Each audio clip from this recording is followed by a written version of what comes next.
ఇచ్చిన తండ్రి అయిన దేవునికి కృతజ్ఞతాస్తుతులు తెలియపరుచుకుంటూ చేరువచ్చిన మీ అందరికీ కూడా మరొకసారి ప్రభునేస్తు క్రీస్తున్నామని శుభాభివందనలందరికీ కూడా వందనాలు.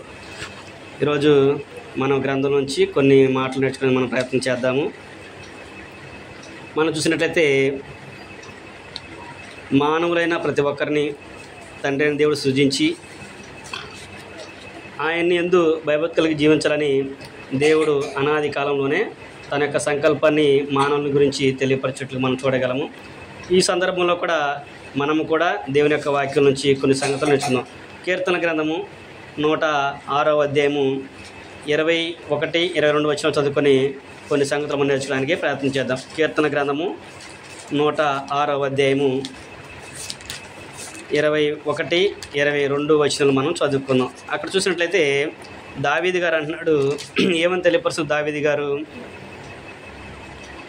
106వ కీర్తన 21, 22 వచనం మనం చదువుకున్నట్లయితే, ఐగుప్తులో గొప్ప కార్యములను, హాము దేశంలో ఆశ్చర్య కార్యములను, ఎర్ర సముద్రం వద్ద భయమును పుట్టించు క్రియలను చేసిన తమ రక్షకుడైన దేవుని మరచిపోయిరి. ఇక్కడ దావీదు గారు రాస్తూ అంటున్నాడు, ఆయన ఏం చేశాడంట? ఐగుప్తులో గొప్ప కార్యాలని, హాము దేశంలో ఆశ్చర్య కార్యములను, ఎర్ర సముద్రం వద్ద భయమును పుట్టించినటువంటి క్రియలన్నింటిని కూడా వాళ్ళు ఏం చేశారంటే పుట్టించినటువంటి దేవుని వాళ్ళు మరచిపోయారు. అందుకని ఈరోజు మన పాఠ్యాంశము దేవుని మరచిన జనులు.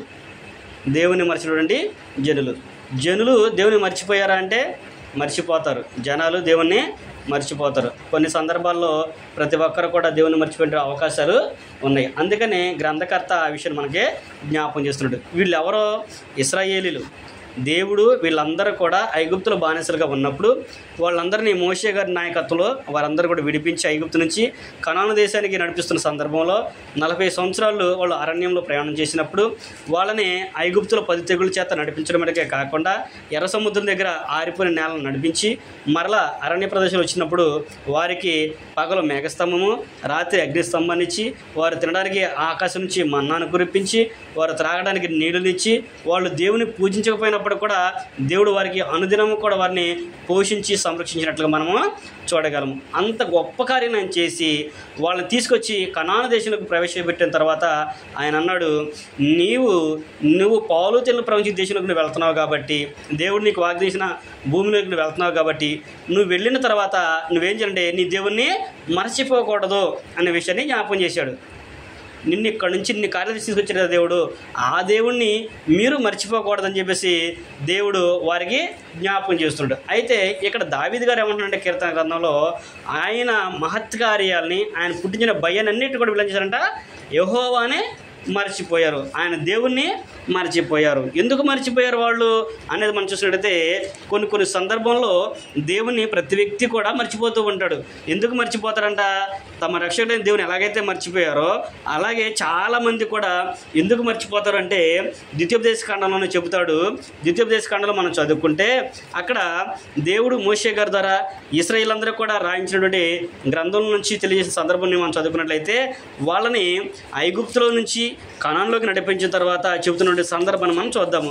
ద్వితీయోపదేశకాండము 8వ అధ్యాయము 11వ వచనం కాడి నుంచి మనం చదువుకున్నట్లయితే అక్కడ ఆయన అంటాడు, నేడు నేను మీకు ఆజ్ఞాపించు ఆయన ఆజ్ఞలను, విధులను, కట్టడలను నీవు అనుసరింపక నీ దేవుడని యెహోవాను మరచి కడుపార తిని మంచి ఇంట్లో కట్టించుకొని వాటిలో నివసింపగా. ఏం చేస్తున్నారంట వాళ్ళు? ఎందుకు మర్చిపోయారంట వాళ్ళు? దేవుణ్ణి చక్కగా దేవుని యొక్క ఆజ్ఞలను కూడా మర్చిపోయారు. ఎందుకు మర్చిపోయే? కడుపార తిని వాళ్ళు దేవుణ్ణి మర్చిపోయారు. వారు కట్టించుకున్న ఇండ్లలో వాటిలో వాళ్ళు నివసించినట్లుగా వారు అక్కడ మనము చూడగలము. అంటే ఏం చేశారంట? ఇశ్రాయేలీయులందరూ కూడా ఏం చేశారు? దేవుడు ఐగుప్తు నుంచి నడిపించిన తర్వాత కనానులోనికి ప్రవేశపెట్టిన తర్వాత కూడా వాళ్ళు ఏం చేశారంటే దేవుడు ఇచ్చినటువంటి గొప్ప ఆధిక్యతను వాళ్ళు మర్చిపోయారు. వాళ్ళు మర్చిపోయి చక్కగా ఇల్లు కట్టించుకొని కడుపార వాళ్ళు తిని దేవుణ్ణి మర్చిపోయినట్లుగా ఇక్కడ జ్ఞాపకం చేస్తున్నాడు. అందుకని దేవుని ఎవరు కూడా మర్చిపోకూడదు. ఎందుకు మర్చిపోకూడదు అనే విషయాన్ని కూడా జ్ఞాపకం చేస్తున్నాడు. అంటే వాళ్ళు ఏం చేశారంట? తమ రక్షకుడైన దేవుణ్ణి వాళ్ళు మర్చిపోయారు. ఐగుప్తు నుంచి వారిని విడిపించిన దేవుని వాళ్ళు మర్చిపోయారు. మర్చిపోయారు. ఎందుకు మర్చిపోయారంటే చక్కగా తినటానికి ఆహారం ఉంది, ఉండటానికి ఇల్లు ఉన్నాయి కాబట్టి చక్కగా వాళ్ళ నుంచి తిని దేవుని మర్చిపోయినట్లుగా చూడగలము. అంతకుముందు ఐగుప్తులో బానిసలుగా ఉన్నప్పుడు బానిసలుగా ఉన్నారు కాబట్టి ప్రద్దాకడ దేవుని జ్ఞాపకం చేసుకుంటూ ఉన్నారు. బానిసలుగా ఉండి శ్రమలు వేదనలు ఇబ్బందులు పడుతున్నారు కాబట్టి దేవుని జ్ఞాపకం చేసుకుంటూ ఉన్నారు.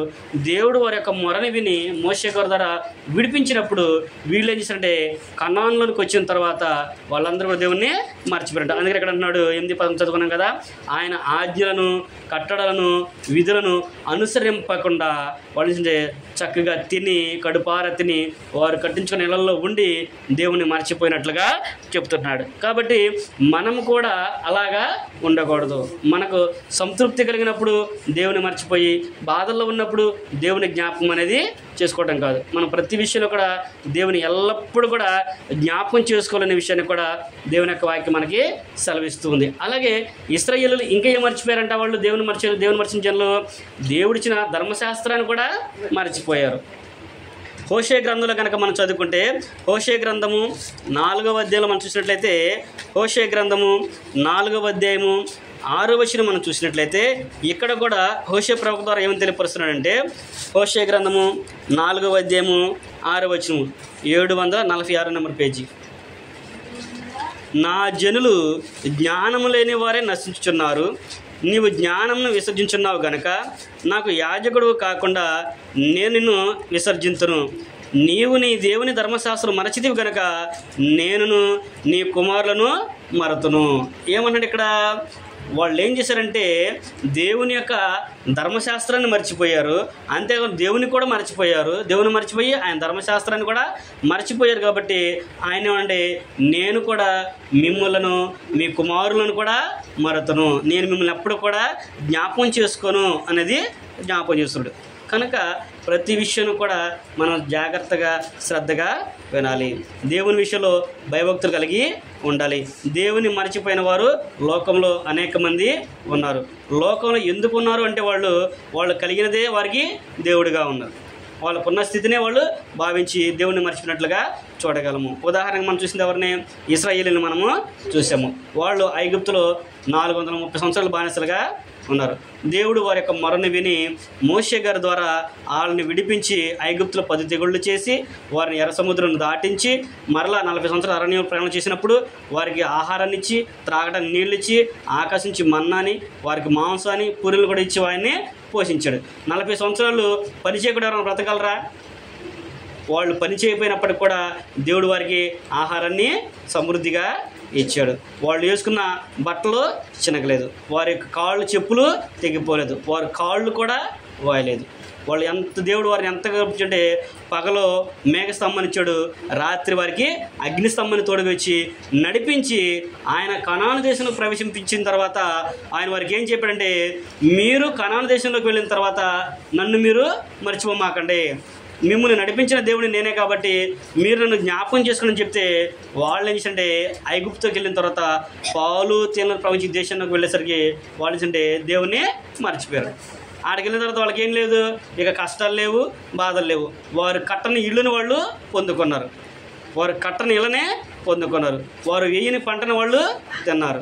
కాబట్టి వాళ్ళు సమృద్ధిగా తిన్నారు. కాబట్టి వాళ్ళు ఏంటంటే చక్కగా తిని కడుపార తిని దేవుణ్ణి మర్చిపోయినట్లుగా అక్కడ మోషే గారు దేవుని యొక్క వాక్యాన్ని తెలియపరుస్తున్నాడు. ఈనాడు క్రైస్తవులైన మనం కూడా దేవుని మరుస్తున్నామా లేదనేది మనం పరిశీలన చేసినట్లయితే మనం కూడా ఆ లిస్టులో ఉండడం లేదా మనము జ్ఞాపకం చేసుకోవాలి. అపోస్తలుడైన పౌలు గారు రోమిలకు రాసిన పత్రికలో రోమిలకు రాసిన పత్రిక 1వ అధ్యాయంలో కనుక మనం చదువుకుంటే ఇక్కడ కూడా పౌలు గారు నేటి క్రైస్తవులను ఉద్దేశించి పత్రిక రాస్తూ ఏమని చెప్పాడంటే, రోమిలకు రాసిన పత్రిక 1వ అధ్యాయం కనుక మనం చూసినట్లయితే వాళ్ళు అక్కడ మనం చూసినట్లయితే ఏం చేశారంట, 24, 25 వచనం మనం చదువుకున్నట్లయితే రోమిలకు రాసిన పత్రిక, ఈ హేతువు చేత వారు తమ హృదయముల దురాశను అనుసరించి తమ శరీరమును పరస్పరము అవమానపరుచుకున్నట్లు దేవుడు వారిని అపవిత్రతకు అప్పగించును. అట్టివారు దేవుని సత్యమును అసత్యమునకు మార్చి సృష్టికర్తకు ప్రతిగా సృష్టమును పూజించి సేవించిరి. ఏం చేస్తున్నారు ఈ రోజున? సృష్టికర్తను విడిచిపెట్టి సృష్టము పూజిస్తున్నారు, అంటే సృష్టిని పూజిస్తున్నారు. సృష్టిలో వచ్చింది ఏంటి? దేవుడు సూర్యుని చూడండి భోజనం చేయని వాళ్ళు కొంతమంది ఉన్నారు ఈ రోజుల్లో. దేవునికి సూర్యుడికి దండం పెట్టదే భోజనం చేయరు. అలాగే చేతితో చేసిన విగ్రహాలను పెట్టుకొని దానికి దండం పెట్టితే భోజనం చేస్తారు. తీసుకెళ్ళి తినని వాటికి విగ్రహాలకు పెట్టి వాళ్ళే దేవుడిగా భావించి వాళ్ళు దేవుడు వాళ్ళే అని అన్నారు. అందుకనే పౌలు గారు కూడా అన్నాడు, వీళ్ళు సత్యాన్ని ఏం చేశారంట? అసత్యానికి మార్చేశారు. దేవుడు మొదటి నుంచి చెప్పాడు. ఏమని చెప్పాడు? నిర్గమాకాండంలోనే చెప్పాడు. ఆయన ఆదికాండంలో నిర్గమాకాండం కూడా చెప్పాడు, నేను పైన ఆకాశం అందేనే కానీ కింద భూమి అందే కానీ భూమి కింద నీళ్ళు అందే కానీ దేని రూపం కూడా మీరు చేసుకోవద్దు అన్నాడు. అసలు నాకు రూపమే లేదని చెప్పి అన్నాడు. మరి రూపం ఎలా చేసావు నువ్వు? అందుకనే పౌలు గారు అన్నాడు, సృష్టికర్తను విడిచిపెట్టి సృష్టిని పూజిస్తున్నారు. ఇవన్నీ మనకి ఏలిక, మన కింద పనిచేయడం, మన కోసం ఇవి ఉన్నాయి. సూర్యుడు కానీ, చంద్రుడు కానీ, ఆకాశాలు కానీ, చంద్ర నక్షత్రాలు కానీ, గాలి కానీ, ఏదైనా సరే, సముద్రంలో చేపలు కానీ, ప్రతిదీ కూడా మానవుని యొక్క ప్రయోజనం కొరకు దేవుడు సృష్టించాడు. వీటిని మనం సాధు చేయవచ్చు.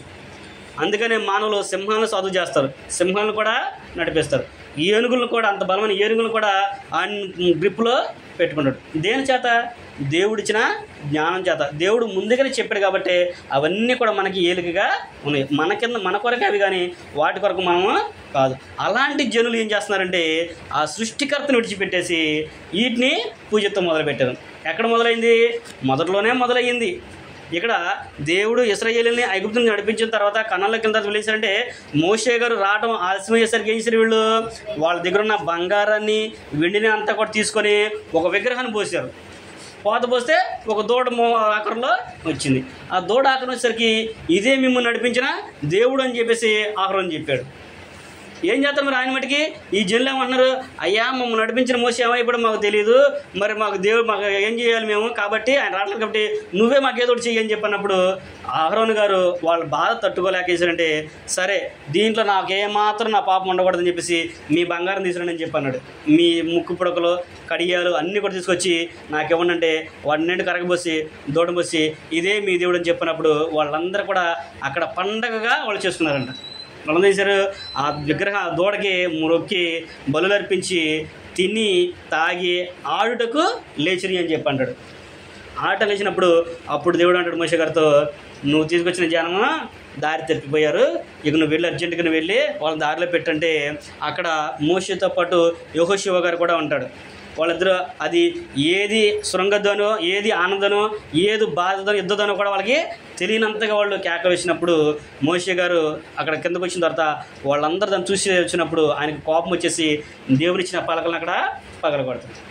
ఆ పగలగొట్టడమే కాకుండా ఆయన చేసిన రూపం చూసి ఏదైతే విగ్రహం ఉందో దాన్ని అంతా కూడా పడగొట్టేసి పొడిసి వాళ్ళందరూ కలిపి తాగిచ్చేస్తారు. వాళ్ళందరూ కూడా ఆ రోజున వాళ్ళు సుమారుగా 2 లక్షల మంది చనిపోతారు దేవుని యొక్క తెగులు చేత.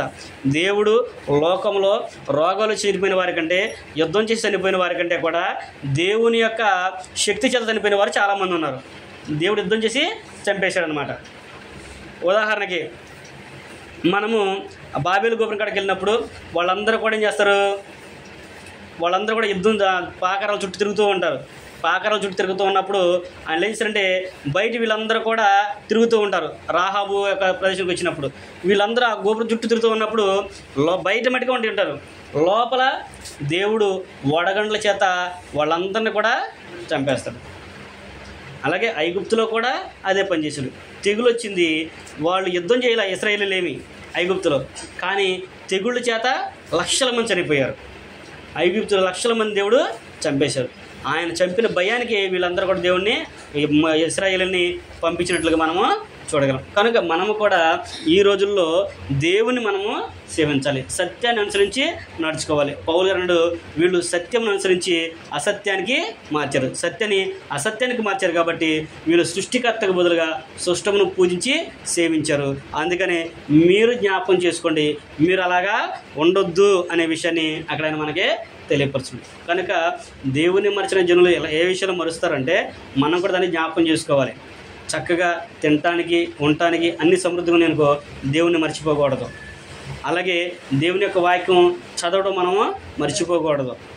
దేవుణ్ణి సేవించడం మనం మర్చిపోకూడదు. ఎందుకంటే దేవుడు ఆత్మ కనుక, యోహాను సువార్త 4:24 చెప్తాడు, దేవుడు ఆత్మ కనుక ఆయనను ఆరాధించేవారు ఆత్మతోనూ సత్యముతోనూ ఆయనను ఆరాధించాలి అన్నాడు. ఇప్పుడు ఆత్మ అంటే ఆత్మకి ఏ రూపం చెప్తావు నువ్వు?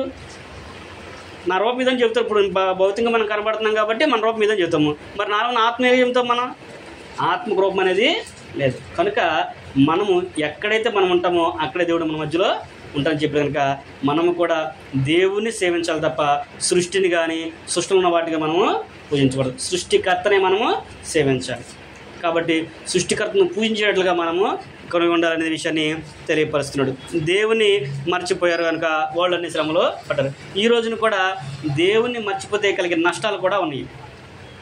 వాళ్ళు ఎలాగైతే దేవుని మర్చిపోయారో ఈ రోజున కూడా మనము కనుక దేవుణ్ణి మర్చిపోయామనుకో మనకు కూడా కష్టాలు అనేవి ఉంటుంది అనే విషయాన్ని తెలియపరుస్తున్నాడు. కీర్తన గ్రంథంలో మనం చదువుకున్నట్లయితే కీర్తన గ్రంథంలో అంటాడు, కీర్తనకారుడు అంటాడు 9వ అధ్యాయం కనుక మనం చదువుకున్నట్లయితే దావీదు రాసినటువంటి కీర్తన గ్రంథము 9వ అధ్యాయము 7వ వచనం మనం చదువుకుంటే అక్కడ దావీదు గారు అన్నాడు 17వ వచనం మనం చదువుకుందాము. ఆయన దుష్టులను దేవుని మరచు జనులందరూ పాతాళమునకు దిగిపోదురు. ఏం చేస్తారంటే దేవుని మర్చిపోయిన వాళ్ళు ఏగుతున్నాడా? దేవుని మర్చిపోతే వారిని దుష్టులుగా ఎంచుతాడు. అంతేకాకుండా వాళ్ళు పాతాళానికి దిగిపోతారు. వారికి ఏ ప్రయోజనం అనేది కూడా ఉండదు. అందుకని దేవుని మరిస్తే కలిగిన నష్టాలు మనకున్నాయి కనుక మనం దేవుని మర్చిపోకుండా జాగ్రత్త అనేది కలిగి ఉండాలి. ప్రతి దినము కూడా మనం దేవునితో మాట్లాడేటట్లుగా, దేవుని యొక్క గ్రంథం చదువుకునేట్లుగా, ప్రార్థించేటట్లుగా మనం ఎల్లప్పుడూ ఉండాలి. దేవుణ్ణి మర్చిపోతే మనకి పాతాళమే దిక్కు.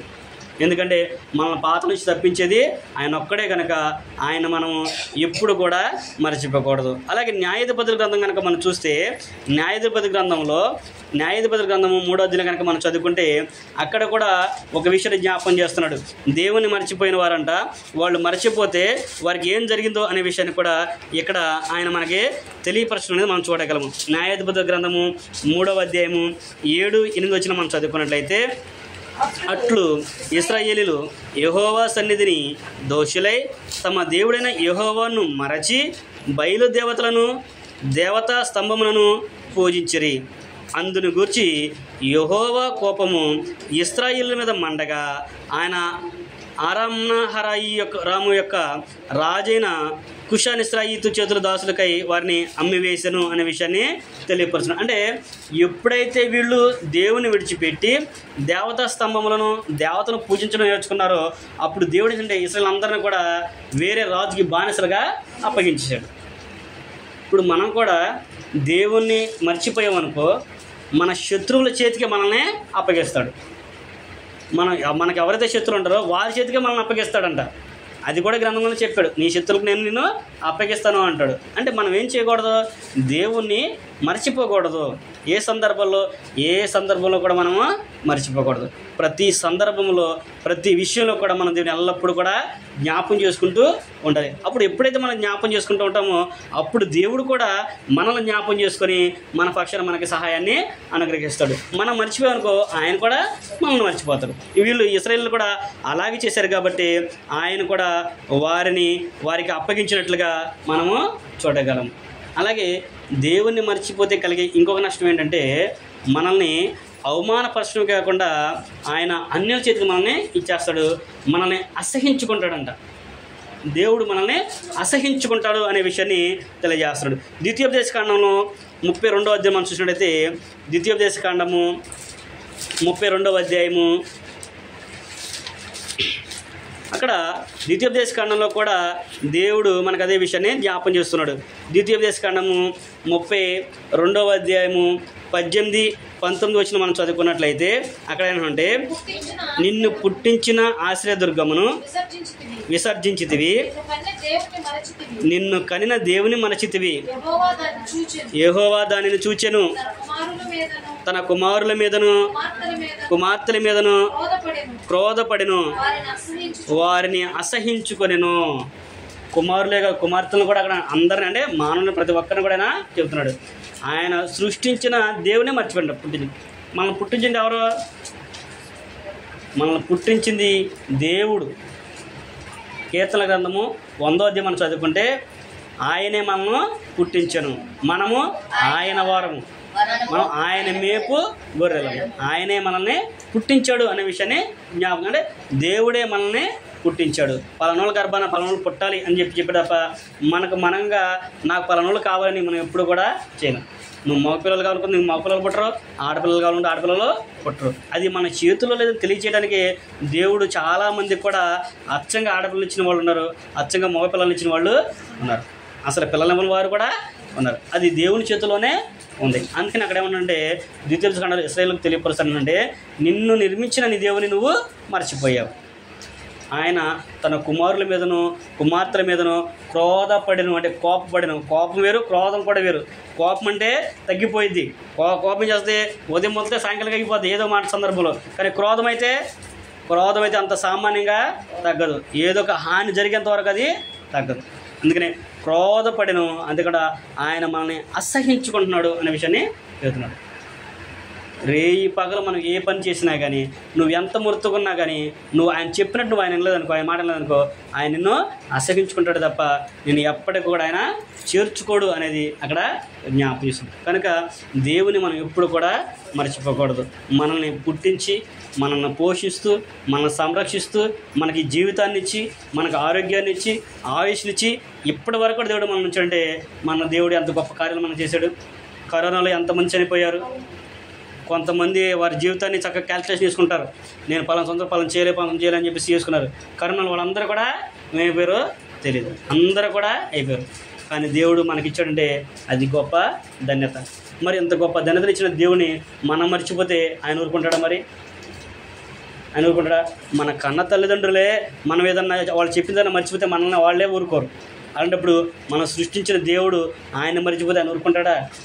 అందుకని అన్నాడు, మీరు మర్చిపోమాకండి అని అన్నాడు. ఎందుకు చెబుతున్నాడంటే ఇది జరిగింది కాబట్టే దేవుడి విషయాలను కూడా జ్ఞాపకం చేస్తున్నాడు. అంటే దేవుడు అంటే ఎవరో, దేవుడు చేసిన కార్యాలు అంటే కూడా తెలియలేదు. ఇప్పుడు ఆయన కార్యాలు ఆ దేవుని మర్చిపోకుండా అంటే ఏం చేయాలి? మనము దేవుని మర్చిపోకుండా అంటే మనం జ్ఞాపకం చేసుకోవాలి, మనం మన పిల్లలకి నేర్పించాలి. మనం చేస్తూ ఉంటే మన పిల్లలు నేర్చుకుంటారు, వాళ్ళు చేస్తుంటే వారి పిల్లలు వాళ్ళు నేర్చుకుంటారు. కానీ ఇక్కడ అలా జరగలేదు. అందుకనే దేవుడు అంటున్నాడు, వీళ్ళందరూ కూడా నన్ను మర్చిపోయారు అనే విషయాన్ని అక్కడ ఆయన జ్ఞాపకం చేస్తున్నాడు. ఎందుకు మర్చిపోయారంటే వాళ్ళందరూ కూడా శిక్షావిధి పొందడానికి దేవుని మరిచినట్లుగా అక్కడ మనము చూడగలం. న్యాయాధిపతుల గ్రంథంలోనే 2వ అధ్యాయము 10వ వచనం మనం చదువుకున్నట్లయితే, దేవుడు మోషే తర్వాత యెహోషువ గారికి నాయకత్వం ఇచ్చిన తర్వాత యెహోషువ గారు తన యొక్క శక్తి చేత, దేవుడి ఇచ్చిన జ్ఞానం చేత ఇశ్రాయేలు అందరూ కూడా 12 గోత్రాలు అందరూ కూడా ఆ దేశాలన్నింటి కూడా సమృద్ధిగా పనిచేసిన తర్వాత యెహోషువ యోసేపులు అందరూ చనిపోయిన తర్వాత న్యాయాధిపతుల గ్రంథము 2వ అధ్యాయము 10వ వచనంలో అంటాడు, యెహోవానైనను ఆయన చేసిన కార్యములను ఎరుగని తరం ఒకటి కొట్టగా. అంటే దేవుని చేసిన కార్యాలని ఎరగని తరం ఒకటి పుట్టేసింది. ఈ రోజున కూడా దేవుడు అంటే తెలియని వాళ్ళు చాలామంది ఉన్నారు, క్రీస్తు అంటే తెలియని వాళ్ళు చాలామంది ఉన్నారు. ఎందుకు తెలియట్లేదు? వాళ్ళకి తెలియట్లా. ఎందుకంటే వీళ్ళు చెప్పట్ల తల్లిదండ్రులుగా ఈ రోజున మన బాధ్యత ఏంటో అనేది చెప్పట్లా, సత్యాన్ని గురించి వాళ్ళకి చెప్పట్లా. దేవుడు అంటే దేవుడు ఉన్నాడు అనుకుంటున్నారు తప్ప సత్యం అనేది ఎవరికి కూడా ఈ రోజున ఎరగలేకపోతున్నారు. అందుకని దేవుడు కూడా అంటున్నాడు, మీరు నన్ను మర్చిపోమాకండి. వాళ్ళు మర్చిపోయారు, మీరు మరొకనా అంటే మీరు జాగ్రత్త కలిగి ఉండండి. ఆనాడు దేవుడు వారిని కనాన దేశంలో ప్రవేశించిన తర్వాత నేడు ఈ ఆజ్ఞలన్నింటి కూడా నీవు, నీ కుమారులు నీ ఎంట పడుకున్నప్పుడు, నువ్వు లేచినప్పుడు, నువ్వు బయటికి వెళ్ళేటప్పుడు, నువ్వు నువ్వు పడుకున్నప్పుడు ప్రతి విషయంలో కూడా ఏంటంటే దేవుని యొక్క మాటలనే జ్ఞాపకం చేసుకోవాలంటాడు. నీ గుమ్మానికి కట్టుకోమంటాడు, నీ తలకి బాస్కంగా కట్టుకోమంటాడు, నీ చేతికి నడుకట్టుగా కట్టుకోమంటాడు. నీ పిల్లలు ఇది ఎందుకు చేస్తావు అని అడిగితే నువ్వేం చెప్పాలి? నువ్వు పసకా పండుగ చేస్తున్నావు, ఈ పసకా పండుగ ఎందుకు నానా అని అడిగారనుకో, పిల్లలు నువ్వేం చెప్పాలి? నువ్వు చెప్పాలి, అయ్యా మనము ఐగుప్తులో బానిసలుగా ఉన్నప్పుడు దేవుడు మనల్ని కూడా విడిపించి ఐగుప్తులో 10 తెగులు చేశాడు. ఆ రోజున ఐగుప్తులో ఆ యొక్క ఫరో యొక్క తొలి సంతానం మొదలుకొని అందరూ కూడా చనిపోయారు. తొలి సంతానం ప్రతి వ్యక్తి కూడా చనిపోయారు. కానీ ఇశ్రాయేలు మన కుటుంబంలో ఏ హాని దేవుడు చేయలేదు. దానికి సాదృశ్యంగా ఆ పండుగను మనల్ని ఆచరించమన్నాడు. కనుక జ్యేష్ఠత్వాన్ని దేవుడు కోరుకున్నాడు. కనుక ఆ జ్యేష్ఠ పండుగ ఇదే మనం పసకా పండుగనే ఆచరిస్తున్నాము అనేది వాళ్ళకి చెప్పాలి. కోత పండుగ చేసుకుంటున్నారు. కోత పండుగ ఎందుకు చేసుకుంటున్నావు నువ్వు? కోత పండుగ అంటే మేము 40 సంవత్సరాల అరణ్యం ఉన్నప్పుడు దేవుడు మమ్మల్ని వాళ్ళ దానికి పంపించాడు. అప్పుడు దేవుడు మమ్మల్ని ఏంటంటే ఆ పంట మీరు తిన్నారు కాబట్టి తొలి పంట మీరు వేసిన తర్వాత తొలి పంట ఏం చేస్తారంటే నాకు అర్పించండి. ఈ 40 సంవత్సరాలు మీరు ఏం పని చేయలేదు, ఏం పండించలేదు, కానీ నాకేం ఇవ్వలేదు కదా, ఇప్పుడు నేను మీకు ఇచ్చాను కాబట్టి మీరు వేసిన తొలి పంటను తీసుకొచ్చి నాకు హోమ బలిగా అర్పించండి అని. అంటే వాళ్ళు ఏదైతే అడుగుతున్నారో దాన్ని నీ పిల్లలు నువ్వు సమాధానం చెప్పాలి. మరి ఈ రోజున మనం చేసే ప్రతి పనికి మన పిల్లలు అడుగుతున్నారా? మరి మనం చూస్తున్నాం సరే సమాధానం మన దగ్గర. పలానా పండుగ చేయాలి, ఎందుకు చేయాలి? దానికి ఆధారం ఉందా? దాని సాక్ష్యం ఉందా? నువ్వు పలానా చేస్తున్నావు, నువ్వు ఇది ఎందుకు చేస్తున్నావు, దీనికి ఆధారం ఉందా? దీనికి సాక్షి, దీనికి ఏమైనా రుజువు ఉందా, వాక్యం ఉందా మనకి అని చెప్పాలి. ఇప్పుడు తల్లిదండ్రులు పిల్లల్ని దేవుని బైబిల్తో పెంచాలి అని చెప్పి అన్నాడు. ఎక్కడ ఉందా అంటే గ్రంథంలో ఉంది.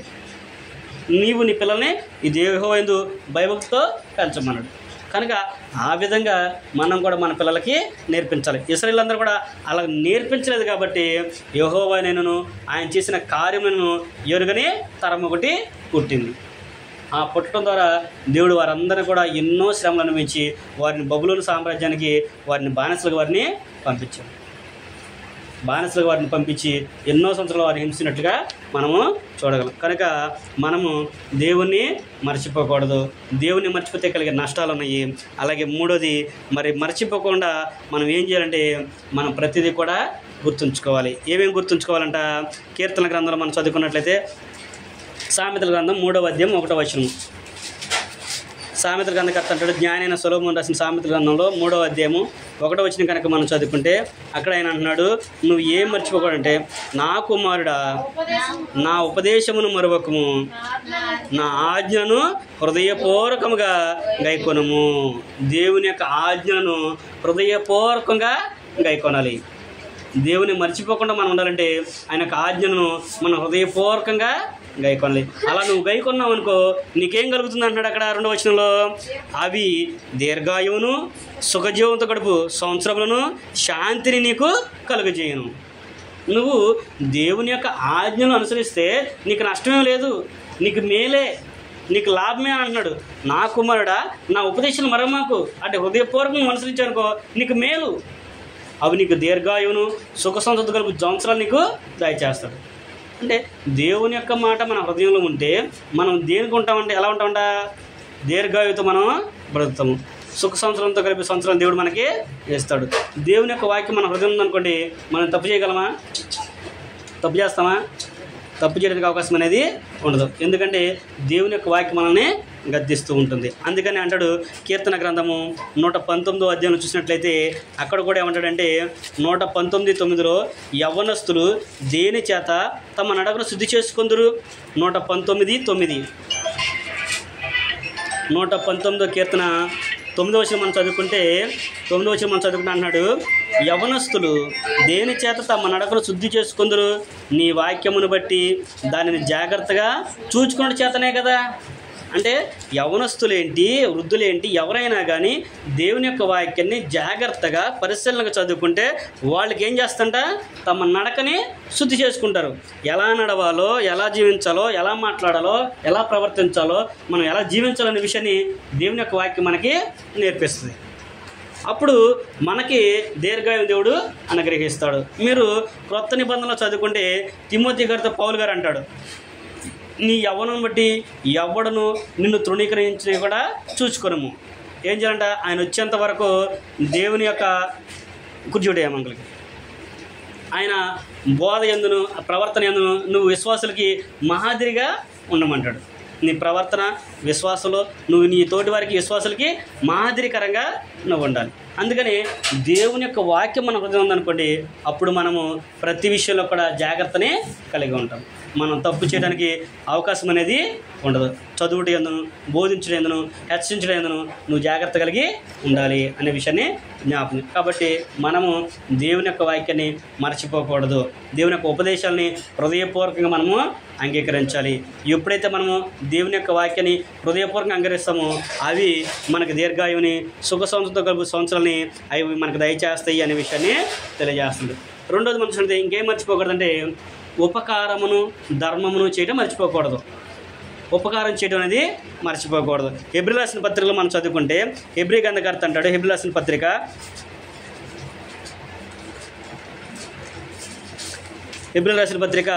13వ అధ్యాయము 16వ వచనం కనుక మనం చదువుకుంటే అక్కడ హెబ్రీ గ్రంథకర్త అంటాడు, 13వ అధ్యాయము 16వ వచనము, ఉపకారమును ధర్మమును చేయ మరచిపోకుడి, అట్టి యాగములు దేవునికి ఇష్టమైనవి. ఏంటంట? దేవునికి ఇష్టమైనవి అంట, మనకు కాదు, దేవునికి ఇష్టమైనవి. నీకు ఇష్టమైన చేసానుకో నీకే సంతోషం, కానీ దేవునికి ఇష్టమైనవి చేస్తే నీకు క్షేమము, నీకు ప్రతి విషయంలో కూడా దేవుడు నిన్ను ఆశీర్వదిస్తాడు. ప్రతి దాంట్లో కూడా నీకు దేవుడు ఘనతనే కలగజేస్తాడు. ఎప్పుడు? దేవునికి ఇష్టమైన కార్యాలు చేసినప్పుడు. ఇప్పుడు మన తల్లిదండ్రులకి మనం ఇష్టమైన పని చేసామనుకో ఏం చేస్తారు వాళ్ళు? నువ్వు అడగంగానే, నువ్వు అడగకపోయినా నీకేం కాలేదు మొత్తం ఇచ్చేస్తారు. అవునా కాదా? మనం ఏం అడగపోయినా కానీ మన తల్లిదండ్రులకు లోపలి జీవిస్తే, వాళ్ళకి నచ్చిన పని చేస్తే వాళ్ళు మనం అడగకోకుండానే మనకేం కాదు మొత్తం కూడా చేస్తారు.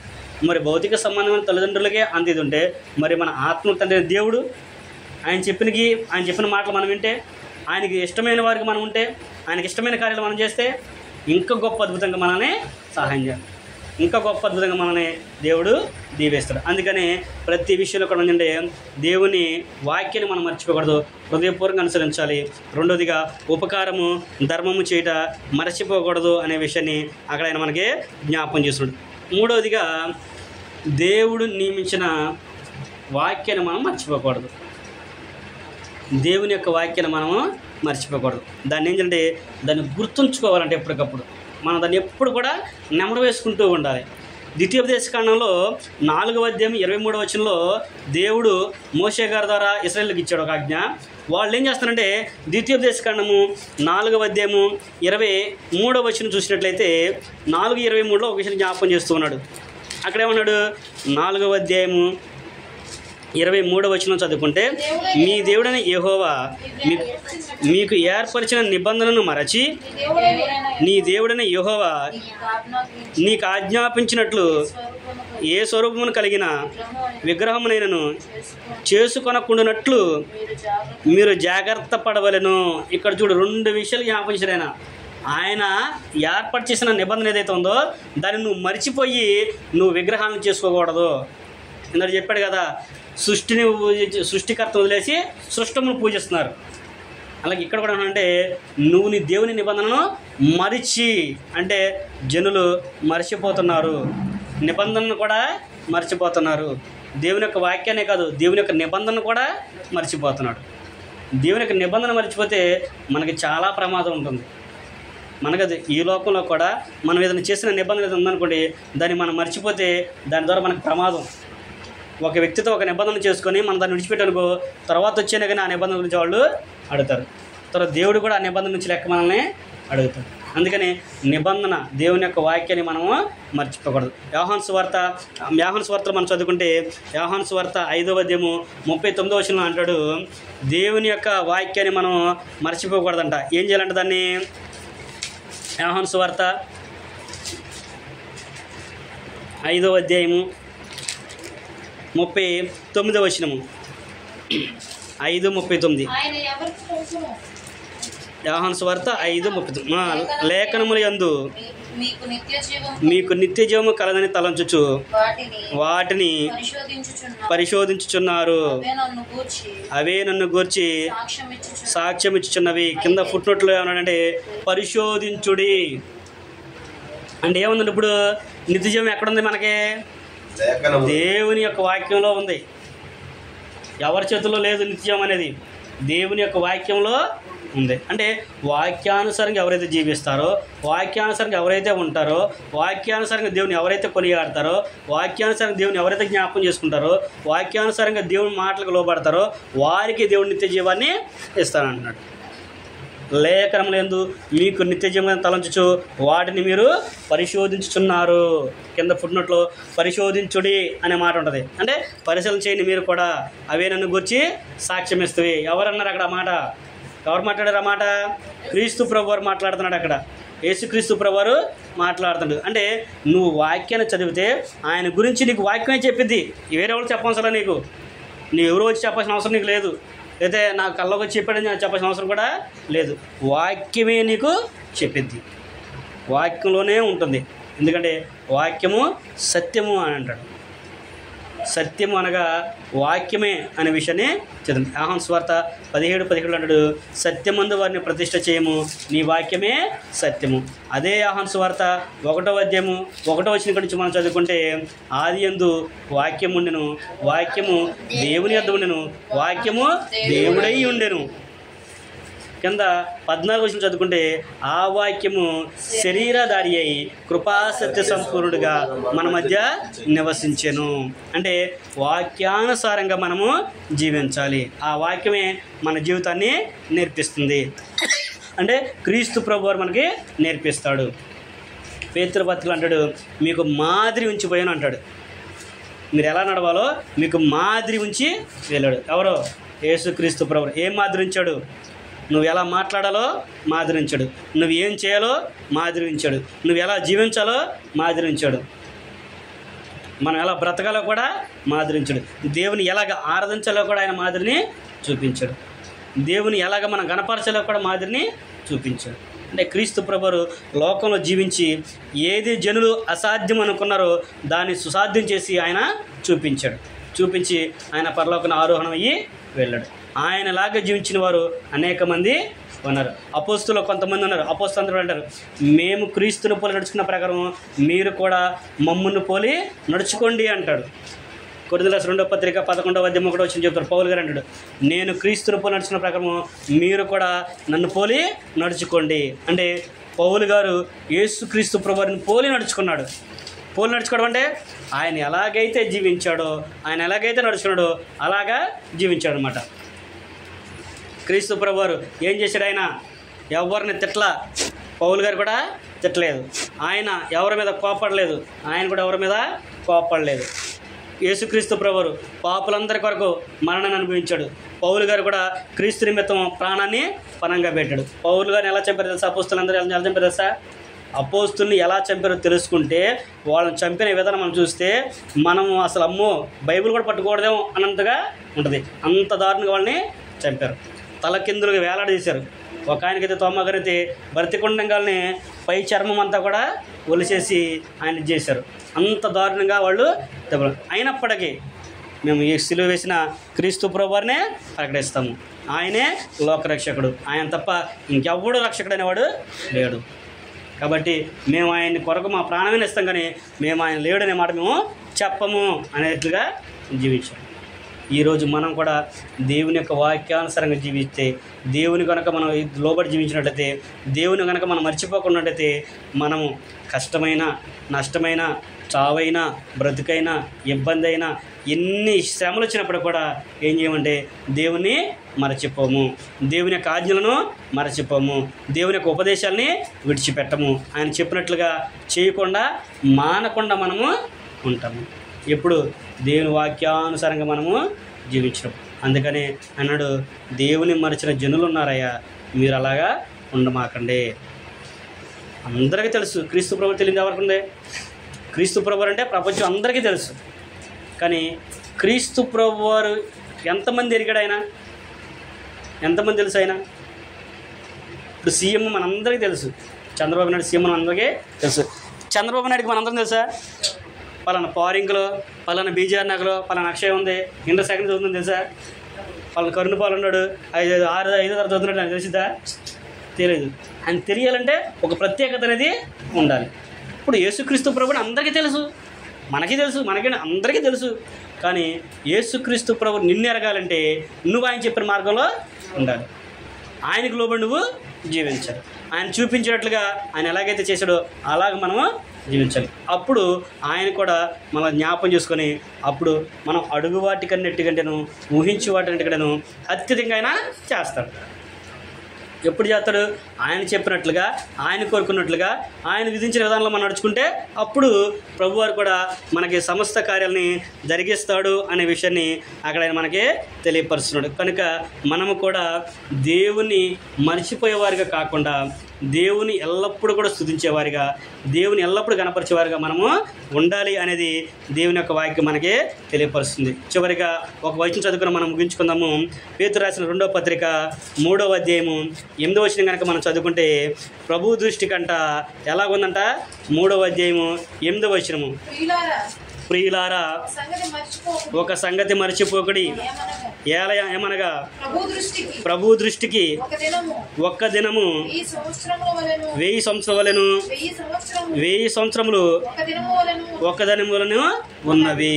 ఎందుకంటే మనం జ్ఞాపకం చేసుకోవాలి, నాకు ఇంకా చాలా వయసు ఉంది, నాకు ఇంకా చాలా సమయం ఉంది, కాబట్టి ఏమవుదో నేను నిదానంగా నేర్చుకుంటా, నేను నిదానంగా తెలుసుకుంటా, నేను నిదానంగా ఉంటాను అనుకుంటే కుదరదు. మన జీవం పడితే మనకి తెలీదు. ఆయన దృష్టికి 1000 సంవత్సరాలు ఒక్క రోజులాగే ఉన్నాయి, 1000 రోజులు 1000 దినాలు ఒక్క సంవత్సరంలాగా ఆయనకి కనిపిస్తుంది.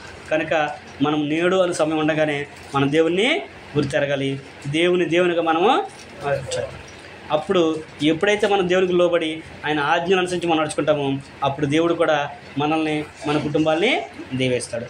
అప్పుడు దేవుడు కూడా మనం అడిగినట్లుగా ప్రతిదీ కూడా చేస్తాడు. కాబట్టి మనము కూడా దేవుని మరచేవారిగా కాకుండా దేవుణ్ణి అనుసరించేవారిగా ఉండాలి. ఇప్పటివరకు కూడా మనం చూంటే దేవుని మరచిన జనులు, దేవుని మర్చిపోయిన వారు చాలామంది ఉన్నారు.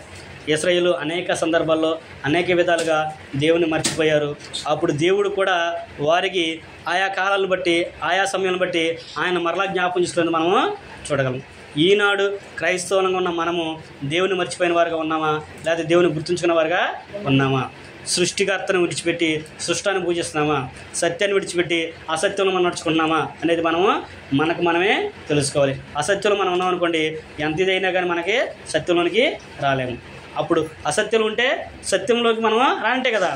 లోకంలో సత్యము అసత్యం ఉంది. అసత్యం ఉన్నప్పుడు నువ్వు అసత్యంలో సత్యంలో తెలుసుకోవాల్సిన బాధ్యత ఎవరిదే? మనదే.